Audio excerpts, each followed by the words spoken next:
You told yourself this year would be different. You get in shape, build that business. But a few hours later, nothing changes. The gym bag is still sitting in the corner, and the to-do list hasn't been touched. Another hour wasted, another day gone. The truth is, you want to succeed, but you won't. At least, not yet. Not because you're lazy, not because you're not capable, but because you don't know how to be consistent. And without consistency, it's game over. So what will you do to fix this? Stop overcommitting. You've probably said things like, I'm going to work out 6 days a week, or I'll start waking up at 5 in the morning. Deep down, you know that's bullshit. Because after a week, or maybe 2, you're exhausted. But why? Overcommitting is the fastest way to burn yourself out. So start small. Really small. Commit to something so easy, it feels almost stupid. Try 10 minutes of exercise, meditate for just 1 minute, or read a single page of a book.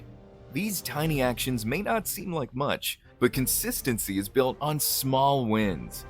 When you stack those small wins every day, something amazing happens. You stop thinking about it as a chore and start living it. That's when consistency becomes your lifestyle. Success isn't a one-time sprint. It's a marathon. You can't grind for 30 days and expect the results to last forever. You need to think long-term. Understand that there will be good days and bad days. What matters is that you keep showing up. Even if today's workout sucks, your writing session sucks, or everything sucks, you are still building the habit. And that's why consistency beats perfection every single time. But keep in mind, most people fail before they even start because they're not ready. So be prepared. I mean, think about it. How many times have you skipped a workout because you didn't have the time to grab your gym bag, or wasted an hour trying to figure out what to eat? Preparation kills excuses. Pack your gym bag the night before. Pack your meals. Lay out your workout clothes. The less you have to think, the easier it is to follow through. To make sure you're ready, you have to plan ahead. Stay consistent with your schedule. Start treating your goals like they're non-negotiable. Put them on your calendar and stick to it. If something comes up and you can't make it, reschedule immediately.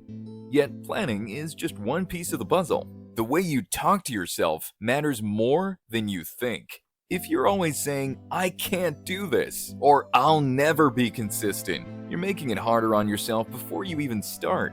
So start saying things like, I've got this, or every day I'm getting better. Because when you change your language, you change your mindset. And when you change your mindset, you can change your actions. Once your actions start to align with your goals, it's easy to forget to pause and recognize how far you've come. It's time to reflect and reward yourself. Most people are their own worst critics. They obsess over mistakes and ignore wins. But you can do what most people don't. Start recognizing your progress. Every time you stick to your habit, no matter how small, acknowledge it, reflect on it, and celebrate the win. And when you hit a bigger milestone, reward yourself. Just make sure the reward grows with your progress. Actually, you can make your progress even more rewarding.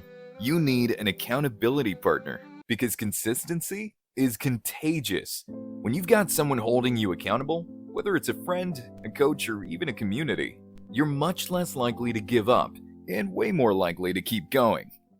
Okay, everything is a go. It's a new year, and you're up, and you're out.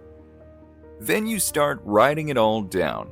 Putting your thoughts on paper lets you see things more clearly and uncover patterns you didn't notice before. And over time, this habit changes you. You feel more in control of your life. You make better decisions, tackle challenges with clarity, and grow into a stronger version of yourself. But self-reflection isn't just about you. It's also about how you connect with others. By reflecting on your experiences, you build empathy. You start seeing the world through someone else's eyes, understanding their perspective, and creating deeper, more meaningful relationships. That's why it's so important to be mindful of what you reflect on. Don't dwell on the past or replay negative events over and over. Instead, focus on what you've learned and how you can grow from that. When you focus too much on the negatives without seeking solutions, you risk trapping yourself in a cycle of unproductive thinking. But when you approach reflection with growth in mind, you'll find opportunities to overcome challenges and become a better version of yourself. Stop being nice. Helping the wrong people doesn't just drain your time and energy, it robs you of your happiness. Let me tell you a story. Imagine it's a hot summer day and you're walking through a crowded street carrying a bucket of water. You're offering it to anyone who's thirsty. At first, it feels great. People smile, nod in your gratitude, and take a sip. But as you keep walking, more and more people start asking for water. Soon, you're surrounded. People shove each other to get their share. No one asks how heavy the bucket is or if you're okay. They just take it. Finally, someone grabs the bucket entirely and walks away. You're left standing there empty-handed, exhausted.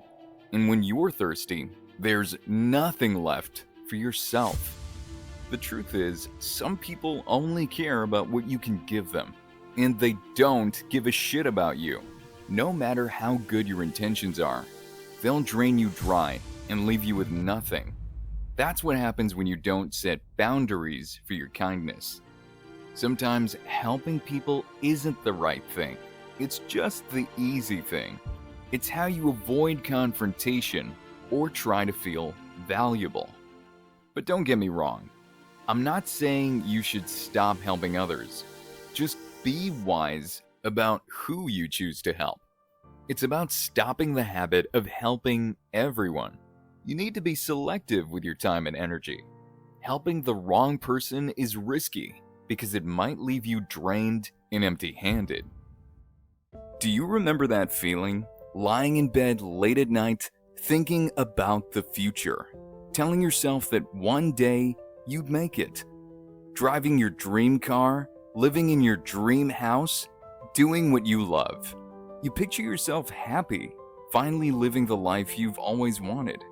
But time moves faster than you realize, and somehow you're still in the same place, wondering where all that time went. And did you ever ask yourself how to take control of something that keeps slipping through your fingers? How to control time? Believe me, I used to ask myself the same thing. And here's what I did. Set your goals the smart way. Make them specific. Be clear about what you want. Instead of saying, I want to be successful, say, I want to start my own business and get my first client within 6 months. Measurable. Track your progress. If your dream is to write a book, set a goal like, I'll write 500 words a day, instead of just, I want to be an author. Attainable. Dream big, but start small. For example, if you want to start a YouTube channel, begin with short, easy videos that help you grow your skills and confidence before moving on to long, high-quality content. Relevant. Make sure your goal excites you. If it doesn't align with your passion, you won't stay motivated. Timely. Give yourself a deadline. Instead of, I'll follow my passion someday, commit to, I'll enroll in a design course by next month. A timeline keeps you accountable and prevents procrastination. When you know exactly what you want, every task moves you one step closer to your goal. But not all tasks are equal. Prioritize tasks that are important and urgent. You only get so many hours in a day, so why the hell are you wasting them on things that don't move you forward? Like checking notifications, jumping between tasks, or mindlessly scrolling. If you waste time on small things, you'll have none left for what actually matters. But here's the thing. Even when you focus on what matters, you can't do it all at once. Trying to tackle everything non-stop will only burn you out. Grinding 24/7 doesn't make you productive. Productivity isn't about how long you work. It's about how effectively you use your time. So take a break, step away, breathe, recharge, then come back stronger. Now, here's the part most people struggle with. Learn to say no. No, you don't owe everyone your time. No, you don't have to take on every request. Saying no isn't rude. You're not rejecting the person, you're protecting your time. And you don't need a long-winded excuse. You don't need to over-apologize. Just be clear, be firm, and be honest. Because when you stop saying yes to what doesn't matter, you finally make space for what does. Have you ever felt like no matter how hard you try, you're still not where you want to be? Like you're fighting so damn hard to move forward, but something keeps holding you back. It's not other people. It's not what's happening around you. It's you. And you know it. The war that happens in your mind, that's the hardest fight there is. It's the doubts, the insecurities, the excuses. All that bullshit you keep telling yourself, it's slowly killing you. And the thing that pisses me off, why the fuck aren't you fighting back? Don't ever lose against yourself. Stand up. Because you want success. You want happiness. You want change. But every time you get really close, you fucking hesitate. You second guess yourself. You talk yourself out of opportunities. You let fear run the show. You sabotage your own future. Why? Why the hell do you hold yourself back when you know you're meant for more?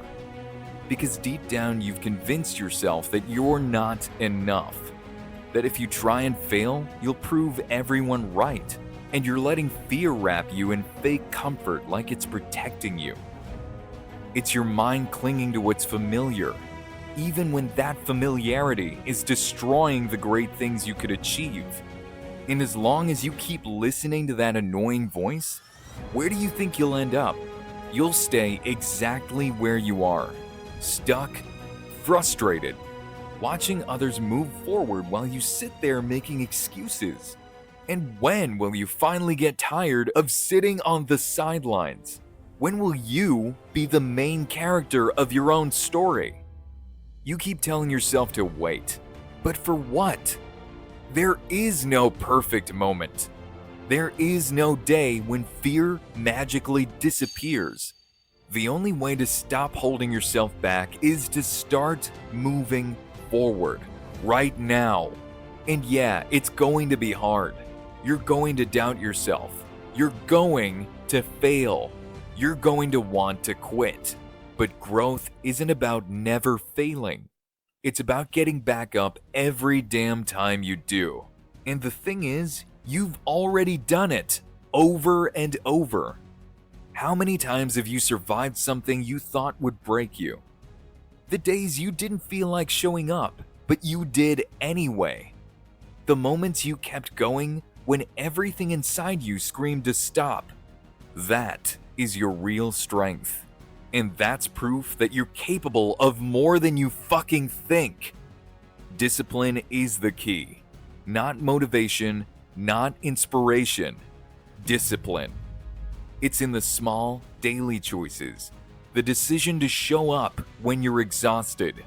To focus when distractions pull at you.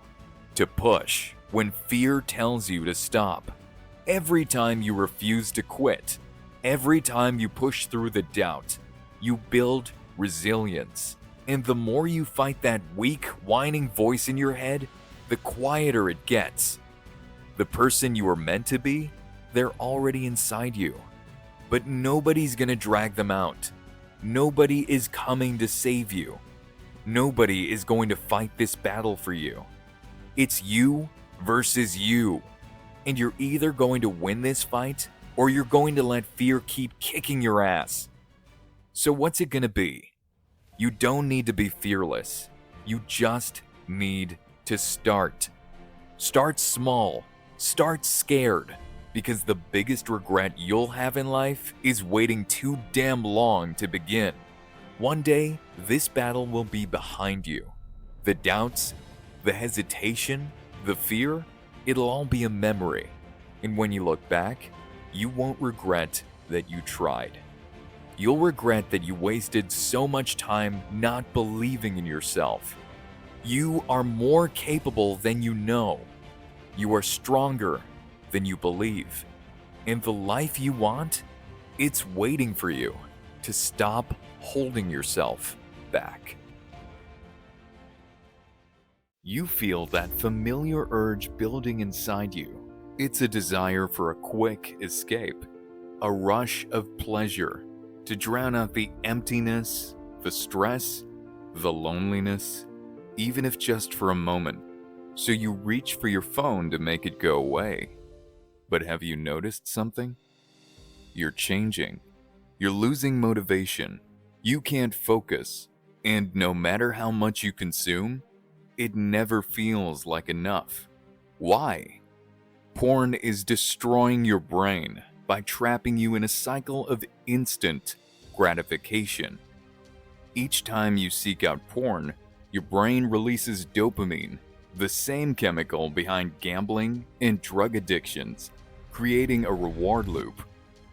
Over time, this rewires your brain, disrupting your emotions, focus, and self-control. Porn also distorts your self-image and expectations. It promotes an illusion of perfect bodies, flawless performances, and exaggerated pleasure. Over time, you start questioning yourself. Am I attractive enough? Am I good enough? Real intimacy isn't about perfection. It's about connection, trust, and mutual enjoyment. Your mind isn't the enemy. It's just following a pattern it learned. But patterns can be changed. The first step is recognizing your triggers. When does the urge hit? Is it boredom, stress, or loneliness? Does scrolling through certain apps make it worse? Identify and avoid those situations. Change your environment and break the cycle. When the urge strikes, resist it. Let it pass instead of acting on impulse. Practice delayed gratification by engaging in low dopamine activities like exercising, meditating, or reading. Each time you interrupt the habit, it gets weaker. Breaking the habit is just one part of the equation. You also have to change how you see yourself. If you keep telling yourself, you're just built like this and can't change, then yeah, you won't change. So start picturing your future self. What does he do differently?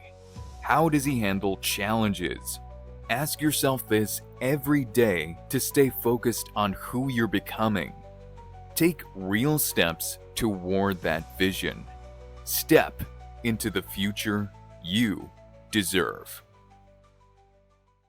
You're stuck in the same routine, working a job you hate just to keep up with bills that never stop coming. You spend hours sitting in traffic, and by the time you're home, you're too drained to do anything that matters. This isn't the life you wanted. You used to dream. Now you're just trying to survive. And every day, you're losing a little more of yourself. You look at people who seem to have everything: success, freedom, happiness. And as you see them, do you ever ask yourself, why them and not me? Then excuses rush in. It's your parents' fault, your boss, the economy, everything and everyone but you. Have you ever realized that life doesn't have a reset button? No magical bus to take you to another world. No fucking superhero coming to save you. Quit blaming others. If you don't change, nothing will. If you're waiting for something to change your life, you'll be waiting forever. Winners don't wait. Winners kill excuses and find solutions. Excuses are the enemy of progress. They're just lies you tell yourself to avoid hard work and the fear of failure. But your excuses aren't the problem. Your attachment to them is. So, how do winners kill excuses? Winners stop making excuses and start making time. They don't have more hours in the day. They don't have some magical superpower that makes them immune to challenges. The only difference is that winners prioritize what's important. They make time for the things that matter, even when it's hard, inconvenient, or the last thing they feel like doing. You have the same 24 hours as everyone else. What the fuck are you doing with them? Start taking responsibility for your life. Quit blaming, stop making excuses, and start making time. Start small. Pick one thing, just one thing you keep telling yourself you'll do later. Whatever it is, make time for it today, even if it's just 15 minutes. Every excuse comes down to one thing: deciding to take responsibility and make time for your dreams. You get home from work, tired and hungry, with a headache creeping in. You crash on your bed, thinking you'll just rest for a second. Before you know it, your alarm is going crazy. Hours have passed, but it feels like you just closed your eyes. And holy shit, it's 5 a.m. Too early. The world outside is still dark, and your inner voice tempts you. Stay in bed. Just 5 more minutes. But then you remember why you set that alarm. Waking up at 5 a.m. gives you the space to escape the noise and focus before the chaos begins. It matters because high achievers, game changers, and world-class performers all know this secret. The way you spend the first hour of your day shapes the rest of it. In those quiet hours, your mind is sharp. Your willpower is at its peak. You feel it, don't you? Every time you wake up at 5 a.m., you feel unstoppable. And every time you roll out of bed late, everything sucks. You're rushing, you're overwhelmed, and you're stuck in a mental fog before you've even had the chance to breathe. But early mornings give you time to think, focus, and process what really matters. They're your chance to catch stressful thoughts before they spiral out of control. And it's not just about your mind. Moving your body, even just a stretch or a short walk, wakes you up. It shakes off yesterday's weight and resets your mood for the day ahead. You also get to process emotions you've been too busy to handle. Journaling, meditating, or just sitting in stillness can help you release the frustration and stress you've been dragging around like dead weight. Waking up early isn't easy at first. The first few days are tough. Your body fights it, and your mind throws out excuses. But if you stick with it, waking up early becomes natural, a rhythm that aligns with the person you want to be. So what the fuck are you waiting for? Get your ass up. Have you ever laughed at a joke with your friends, not because it was funny, but because everyone else did? You say the right things and wear the right expression, and for a while, it works. But when the conversation fades and the laughter dies down, someone checks their phone. Someone else gets up to grab another drink. And then you're left there, sitting quietly. No one notices when your smile slips. No one asks if you're okay. That's when you find yourself in front of the mirror, staring at your own tired reflection. Tired of fighting battles no one else can see. Not with swords or shields, but in a fight that doesn't leave bruises, only scars that never heal. The war within you. And it's the hardest battle you'll ever fight, because in this fight, You are alone. No one else sees the nights you lie awake questioning everything. They don't know how many times you almost gave up. But in the face of this unseen war, you have two choices: surrender or fight. Fear is not a prophecy. You are the master of your own destiny. Your past is not a curse you're doomed to carry. The only thing that defines you is the choice you make today. In this war, it's not won in a single battle. It's won in small victories. Getting up when you don't feel like it. Showing up when no one's watching. Pushing forward when every part of you wants to turn back. And even though no one's coming to fight this war for you or with you, don't worry, because this is your moment. Be the hero you've always wanted to be, and you can do it because you are not weak. You are stronger than you think. This battle won't be easy, but it's worth every ounce of struggle. Because winning this war will shape you into someone who refuses to be defeated. And your first battle, it starts now. So, are you ready to fight? Do you ever sit at your desk, textbooks open, notes in front of you, and you try to study for an exam or a quiz, but you can't focus no matter how hard you try? You start thinking about all the work you have to do and the pressure to get good grades, and then doubt and distraction start creeping in. Not today. The moment you pick up that pen, it's time to lock in. But locking in is useless without the right system. You see, focus is like a muscle. The more you train it, the stronger it gets. And it gets exponentially stronger if you have a goal in mind. Whatever it is, make it your top priority. Of course, this won't work if distractions keep pulling you in, like the temptation of online shopping for just a minute, or doom scrolling through bad news instead of actually studying. So, start creating a focused zone. Clear your desk, set a timer, and commit to uninterrupted focus.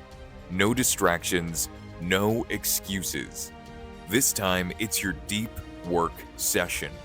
To make this more effective, keep a scoreboard. It doesn't have to be complicated, just a simple way to track each study session. And why the hell would you do that? People play differently when they keep score. Seeing your progress builds momentum, and every mark becomes a small victory, driving you to keep going, even when your motivation is low. I know studying like this sounds boring, tiring, and frustrating, but imagine looking at your final grade and knowing you earned it. Imagine the pride of achieving what you once doubted. Imagine the feeling when your hard work finally pays off, knowing every effort is worth it. Yeah, it's challenging and exhausting, but that feeling of accomplishment, you wouldn't trade it for anything. So, no more distractions, no more doubts, no more excuses. Lock in. Prove to yourself what you're made of. But remember, you can't stay locked in if you don't have a reason to keep going. So if you could achieve just one thing, what would it be? Have you ever been treated like a joke? Not because you did anything stupid, but because no matter what you showed them, they just laughed? Even though you poured everything into it, your passion, your effort, nobody gives a shit. Because even if you see your progress, your struggle, your fight, all they see are results. They don't give a fuck if you're overwhelmed, exhausted, or barely holding yourself together. But that doesn't mean you stop. What the hell are you gonna do? Quit? Fuck no. The only way out of this cycle is to work your ass off. Work harder. So stop benching yourself, because in this game, no one's gonna put you in. No one owes you a shot. No one's coming to save you. The world isn't going to pause and hand you the life you want. It keeps moving with or without you. If you want it, you're gonna have to take it and prove you deserve it. Even if you're tired, scared, or not ready, work harder. People only care about what you achieve. And the only way to achieve anything? Outwork, outlast, and outfight every excuse standing in your way. Because nobody's going to listen to your bullshit. And success isn't something you achieve. It's something you endure. You suffer for it. You bleed for it. And that's exactly why most people don't get it. Because they want the outcome, but hate the process. They want to be strong, but won't embrace the struggle. Right now, while you're standing here, doubting yourself, someone else is out there grinding, fighting through pain, through fear, through blood, sweat, and tears. They're not waiting for someone to believe in them because they refuse to be left behind. They're out there taking every shot you don't. And oh boy, those motherfuckers are winning. So are you gonna let them win? It's 11 p.m. and your desk is an absolute disaster. Your laptop has 37 open tabs. Researching, studying, and your fourth cup of coffee is now cold. But you drink it anyway. Another hour passes and the existential crisis begins. Why did you choose this major? Why did you think you could handle this? Should you drop out? Is there a shortcut? A way to make everything easier? No. Even though you want a quick fix, there's no easy way out. There's no hack for hard work. If you want to be great, successful, the best, you have to earn it. And even though it feels like you're giving your best, you've barely stretched the surface of your potential. Because right now you're only using 40% of your brain. Why? This isn't your real limit. Your brain is tricking you, creating a psychological barrier to keep you from reaching your full potential. Think of it like a car with a speed limiter. The moment you start feeling exhausted, your brain tells you to stop. Not because you've hit your actual limit, but because it wants to keep you comfortable. And that's why most people quit at the first sign of discomfort. They don't realize they still have 60% more to give. But just imagine, what could you achieve if you reached 100%? And here's how you could break through that limit. If you're studying, working, grinding through a tough task, and you start thinking, I should stop, I need a break. That's the moment to push back. Because all you need to do is trick your brain, just like Navy SEALs push through Hell Week. Just like marathon runners fight past the wall of exhaustion for a second wind. And the trick? They ask one simple question. What if? What if I push one step further? What if I refuse to quit? This is how Navy SEALs survive the most brutal training on Earth. It's how Olympic champions break records. They override the signal to stop. They question their limits. And the moment you start questioning your limits, that's when you start breaking them. Because if they can do it, so can you. You don't need superhuman genetics. You need mental toughness. You need grit. Just like your hands develop calluses from friction, your mind gets stronger when it's forced to push through discomfort. So what will you do to train your mind? When you're exhausted and ready to quit, do just one more. One more rep at the gym. One more problem in your study session. One more minute of focus. This is called the one more rule. But that's not enough. You need to embrace discomfort every single day. Take cold showers. Wake up earlier. Push yourself harder in physical training. The more you expose yourself to struggle, the tougher your mind becomes. Whatever you want to do, don't start by thinking you can't. Before you even face a challenge, visualize yourself winning. Start picturing yourself pushing through pain, staying focused, and succeeding. The more you mentally rehearse victory, the more natural it becomes when the moment arrives. Every moment of self-doubt, every hour of exhaustion, every obstacle, it's all training, pushing you past your old limits into something stronger. And yet, most people never push far enough to see their full potential. That's why if you want to become something more, you have to be willing to suffer for it. Because pain is not your enemy. It's the path to your strongest self. Every extra hour you study, every problem you solve, it's not just making you smarter, it's making you mentally tougher. No one can do this for you. Your teachers can give you the material, your parents can tell you to study, your friends can encourage you, but no one can put in the work for you. That's on you. Your mind is a weapon, but only if you learn to use it. So stop letting self-doubt hold you back. Believe in your abilities. Push through the discomfort. Let your actions speak louder than your fears. You've tried everything. Watched videos, taken notes, studied for hours. You've stayed up late, but the next morning, the numbers don't add up. The words don't even make sense anymore. What the hell happened? You reread the same page 3 times, but nothing sticks. You watch a tutorial, but a few minutes later, it's gone. Why does this keep happening? Because you're memorizing things the wrong way. Memorization isn't about cramming or passively reading. It's about training your brain. And if you do it right, you can memorize almost anything in just 3 days. So how do you do that? Start creating connections. Your brain remembers what it actively engages with. Instead of passively absorbing information, you need to create connections or associations that make what you're learning impossible to forget. Let's say you need to remember a list of historical events. Instead of staring at a textbook, mentally walk through your house, placing each event in a different room. This is called the loci method, and it's a powerful way to store information so you never lose it. Or if you're learning new vocabulary, turn words into vivid images. The weirder and more exaggerated the image, the easier it sticks. Why?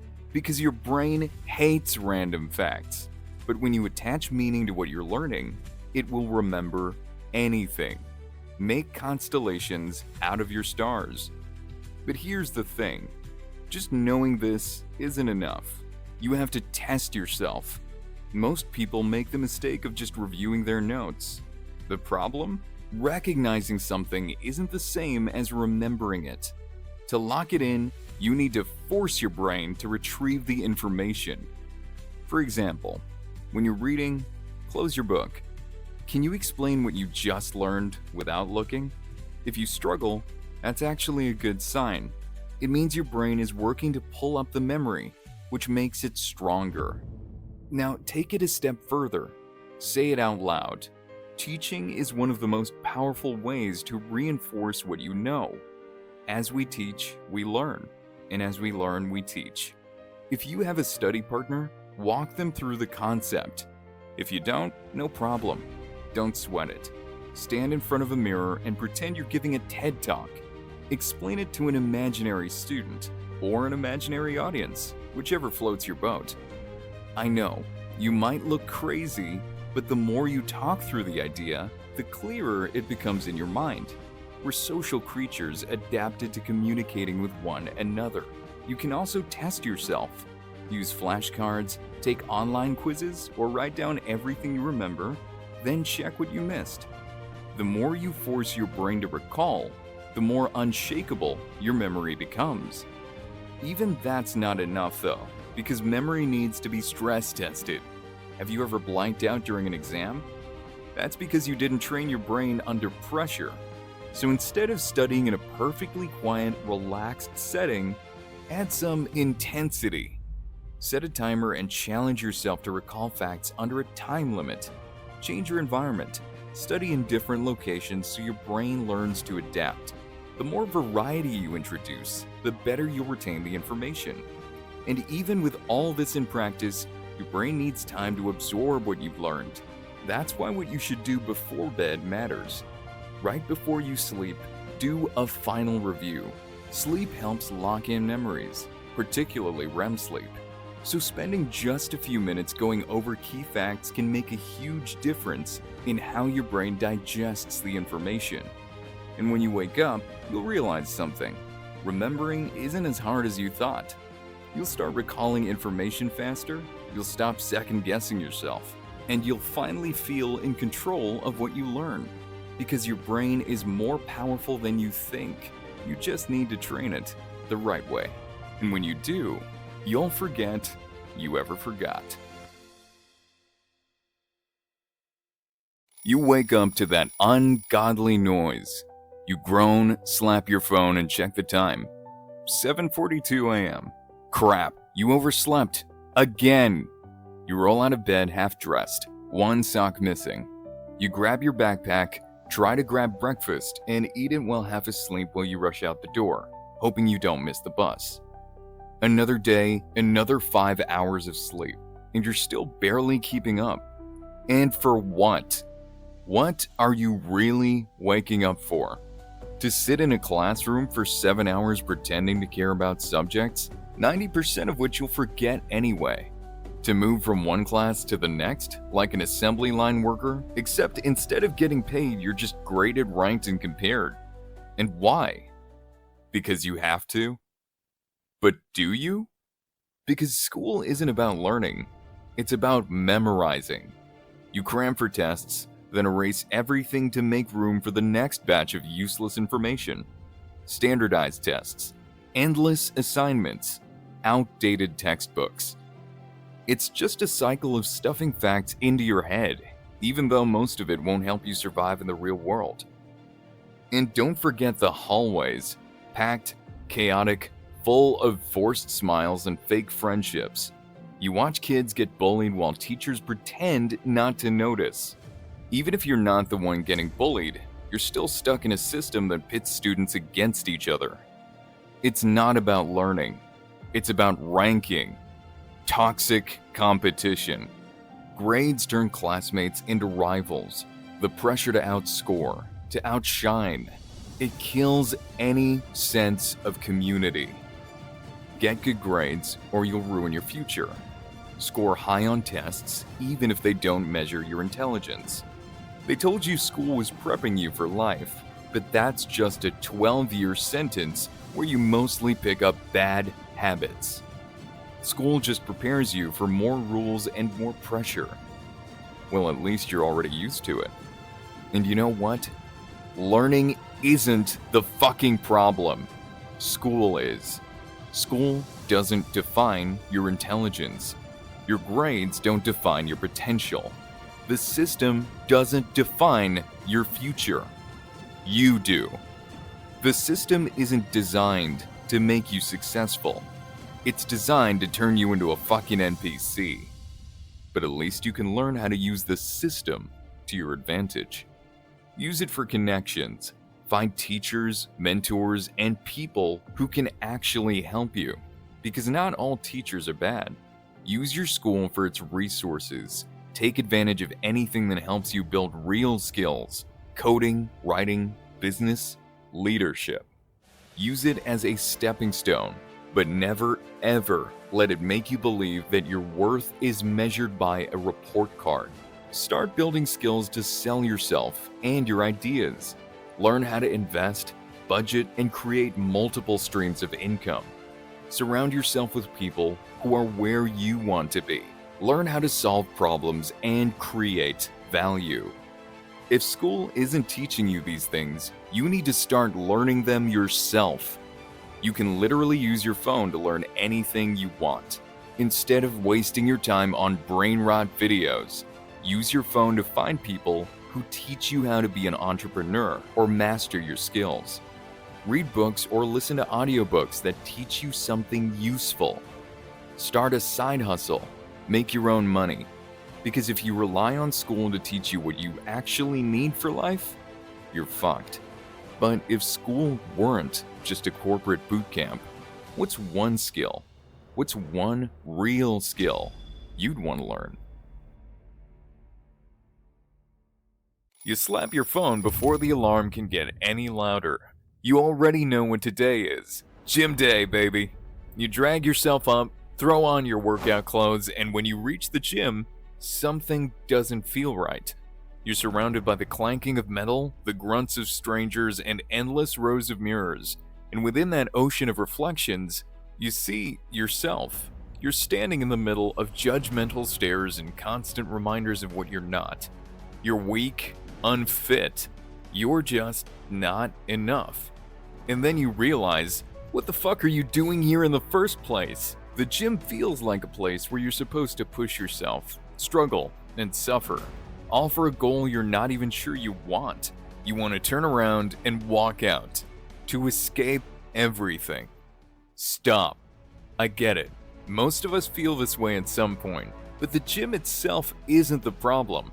It's why you're here. Maybe you started going because you felt like you had to, because you should exercise, because you should lose weight. Somewhere along the way, you started seeing the gym as a punishment. That's why it sucks. What if you stopped thinking that way? What if the gym wasn't a chore, but a break? Not a way to make up for what you ate, but a way to appreciate what your body can do. It's not a place to suffer. It's a place to move, to breathe, to feel better. Because the best workout isn't always the hardest one. It's the one you actually enjoy enough to keep doing. Maybe that's lifting. Maybe it's dancing, boxing, hiking, swimming, or just walking outside instead of forcing yourself onto a treadmill. Whatever it is, it counts. So forget the all or nothing mindset. You don't need to hit the gym 6 days a week. You don't need to suffer through workouts you hate. If running makes you miserable, don't run. If lifting weights bores you, find something else. There's no right way to exercise. There's only your way. Don't work out because you want to be thinner in 6 months. Work out because you want to feel better today. More energy, less stress, and a clearer mind. Give yourself permission to have fun. If it's not enjoyable, you won't stick with it. So find a way to like it. Play your favorite music. Try something new. Make it social. Work out with friends. Whatever it takes. So if you feel like the gym sucks, it's not really about the gym.